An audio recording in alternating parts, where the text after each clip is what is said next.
Bonjour. Jean-Jacques Goldman, Omar Sy, Mimi Mati, Florence Foresti ou encore Gad Elmaleh, voici le haut de la liste des Français préférés des Français. Ces personnes sont respectables, elles excellent dans leur domaine. Mais où sont les grands chercheurs, les grands chirurgiens, les responsables d'associations caritatives?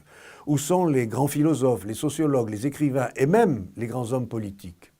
Nous nous étonnons souvent de voir les jeunes d'aujourd'hui avachis dans leur canapé, jonglant entre SMS, réseaux sociaux, jeux vidéo et télé-réalité, agissant avec incivilité, commettant des délits et ayant une motivation inversement proportionnelle au nombre de leurs pseudo-amis sur Facebook. Nous nous étonnons, mais que proposons-nous à une jeunesse qui a soif d'aventure, soif de défis, soif d'affronter la mort, habitée par le désir de se dépasser? Quels sont les lieux où ils peuvent déployer leur générosité? Car ils en ont. Quel champ d'aventure leur reste-t-il dans une société où tout est prépensé, planifié, codifié, quadrillé, assuré, sécurisé?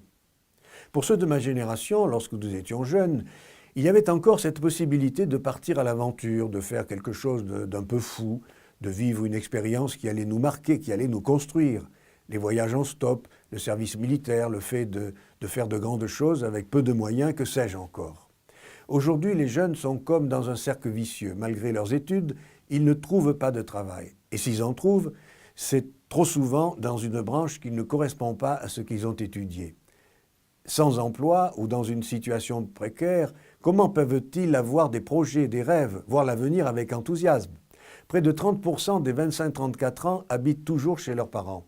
Restent-ils chez eux par choix ou ne peuvent-ils faire autrement? Il y a un groupe qui fait actuellement fureur parmi les jeunes, Fauve.